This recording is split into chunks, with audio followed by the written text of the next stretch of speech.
मैं आपको पहले ही बता दूं कि आपको 1:45 खाना नहीं मिलेगा, 2 बजे मिलेगा। चलो ठीक है। क्योंकि 1:25 तो हो चुके हैं, तो इतनी तो पहली बात तो कमेंट मेरा ये कहना था कि ये जो अपन ने 3 परिस्थितियां गिनाई, वो अचानक रातों रात आसमान में से नहीं टपकी है। 1991 के पहले का हमने जो विकास का रास्ता चुना था, उसी की वजह से ये सब विकृतियां पैदा हुई। तो राज करने वालों की मेहरबानी है कि आज उन्होंने इस विनाश के दरवाजे पर लाकर हमें खड़ा कर दिया है। ये पृष्ठभूमि समझने की आवश्यकता है। इससे ये निष्कर्ष न निकाला जाए कि बीजेपी वाले आए हैं तो वो कुछ ज़्यादा ही नए किसी वर्ग के नेता हैं। इनके पहले वाले भी दूसरे थे, बस फर्क वही है कि उन्होंने देश के विकास को करना जो उस वक्त के पूंजीवाद की जरूरत थी उसको किया, और अब इस देश के संसाधनों को नष्ट करके मुनाफा कमाना, ये पूंजीवाद के आज के चरण की आवश्यकता है। ये इस काम को कर रहे हैं। ये जरा सीटी मार रहा है, उसको देखिए। ऐसे में जो 3 तरीके के विमर्श इस वक्त दलितों के बीच में चल रहे हैं, वो मैं इनके करके आपके बीच में रखूंगा। एक विमर्श तो वो है जिसे अपन कह सकते हैं कि यथास्थितिवादी विमर्श, जिसका ये मानना है कि जो चल रहा है वो चल रहा है, और उस मानने की अपनी वजह है। और उसकी वजह यह है कि ये जो राज करने वाले लोग होते हैं, वो राज करने वाले लोग केवल डंडे के दम पे राज नहीं करते, पुलिस के दम पे राज नहीं करते। वो अपना वैचारिक वर्चस्व कायम करते हैं, अपनी विचारधारा को हमारे दिमाग में बिठाते हैं, उसके दम पे राज करते हैं। वरना मुश्किल से आप गिन लीजिए कितने होंगे खाकी वर्दी वाले, मिलिट्री पुलिस, होमगार्ड सब मिला के 30-40 लाख के आसपास अधिकतम। इनके दम पे अगर ये सारे कलेक्टर, तहसीलदार, ये सब लोग भी अगर जोड़ लिए जाए और सारे जितने भी प्रशासन के अधिकारी हैं वो भी जोड़ लिए जाए, तो 1 करोड़ से ज़्यादा लोग नहीं है ये। और वो 1 करोड़ को मानने वाले नहीं है, लेकिन कल्पना करेंगे मानते हैं, तो क्या 1 करोड़ लोग 140 को राज कर सकते हैं? नहीं कर सकते। वो अपनी विचारधारा के दम पर राज करते हैं। वो अपने सोचने समझने के तरीके को समाज का सोचने समझने का तरीका बना देते हैं। और उनका सोचने समझने का तरीका क्या है? हमारे समाज के सोचने समझने का तरीका क्या है? उसका पहला आधार तो ये है कि कुछ लोग ऊंचे होते हैं, कुछ लोग नीचे होते हैं। हमारी कहावतें कहती है कि 5 उंगलियां बराबर नहीं होती हैं। हमारी कहावतें कहती है कि एक ही पेड़ की सारी पत्तियां एक जैसी नहीं होती है। वो मनुष्य समाज को उंगलियों में और पेड़ की पत्तियों के रूप में रूपांकन करने की कोशिश करते हैं।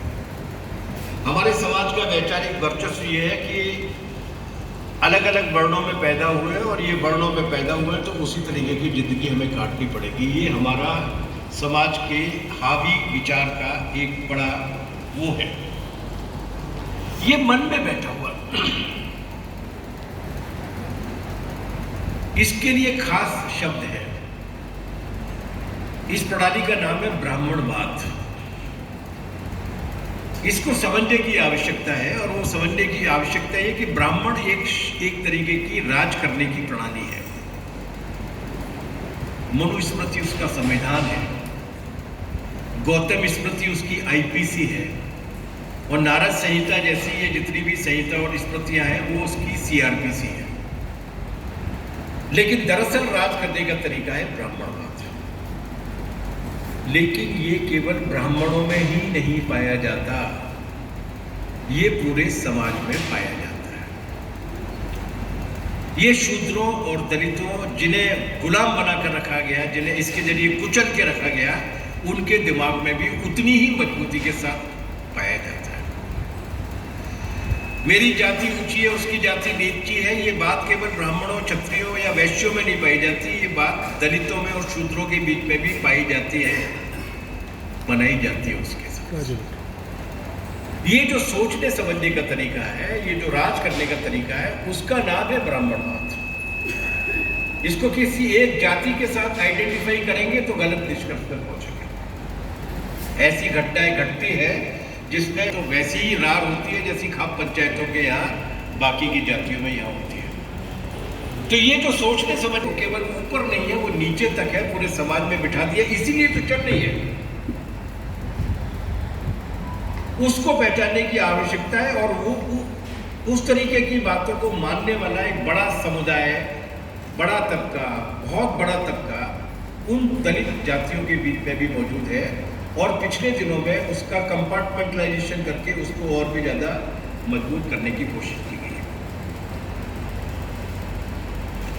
ये वैचारिक वर्चस्व है। तो एक बड़ा हिस्सा है तो इस बात को मानता है, मर्जी से नहीं मानता, दिमाग में बिठा दिया गया, जीवन शैली के रूप में मानता है। हमारे एक नेता थे कॉमरेड शैलेंद्र शैली, उनकी माँ टीचर थी गांव में। जब हम लोगों ने SFI बनाई तो हम लोगों ने मई जून की छुट्टियों में गांव में जत्थे निकाले थे। 8-10 लोग हम लोग जाते थे और अलग अलग गांव में जाके कुछ सर्वे करते थे, बातचीत करते थे, स्टूडेंट से बातचीत करते थे। ये इमरजेंसी के पहले की बात है। वो जिस गांव के थे, एक बार दोपहर में हम 2-3 गांव का चक्कर लगा के लौट रहे थे, जो पहाड़ी से नीचे उतरे गांव के बाहर, तो जो पहला गांव हमको पड़ा, बहुत प्यास लग रही थी, मई का महीना था, प्यास लग रही थी। तो जब जैसे उतरे तो पहला घर में जहाँ मिला, वहाँ हमने पानी मांगा पीने के लिए। आपको मालूम है गांव के बाहर कौन रहता है? तो जैसे ही हम उतरे तो मांगा, उनका घर बहुत साफ एकदम, पानी के बर्तन भी बहुत साफ एकदम, चमचमाते हुए लोटे। लेकिन वो जानते थे कि ये टीचर मैडम का बेटा है, शैली जी को कम से कम वो जानते ही थे। उन्होंने हमको पानी देने से मना कर दिया कि हम आपको पानी नहीं पिला पाए। शैली ने पूछा कि क्यों नहीं पिलाओगे? बोले हमारा धर्म भ्रष्ट हो जाएगा। हम शूद्र हैं, वो वाल्मीकि थे। बोले हम वाल्मीकि हैं, हम आपको पानी अगर पिला देंगे तो हमारा धर्म भ्रष्ट हो जाएगा। मतलब पीने वाले का नहीं, पिलाने वाले का भ्रष्ट हो जाएगा। ये है ब्राह्मणवाद।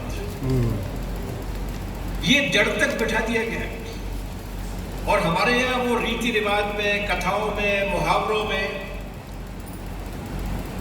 हमको बचपन में पढ़ाई जाती थी, पंचतंत्र पढ़ो, पंचतंत्र पढ़ो, बहुत अच्छी किताबें थे। कुछ राजकुमार तो एक शिक्षक ने आके उनको पढ़ाया था। मतलब पंचतंत्र को बड़ा गौरवान्वित किया जाता है। जब बड़े हुए हम तो हमने पंचतंत्र की मौलिक किताब खरीदी, मूल किताब संस्कृत में थी और उसकी हिंदी भी थी।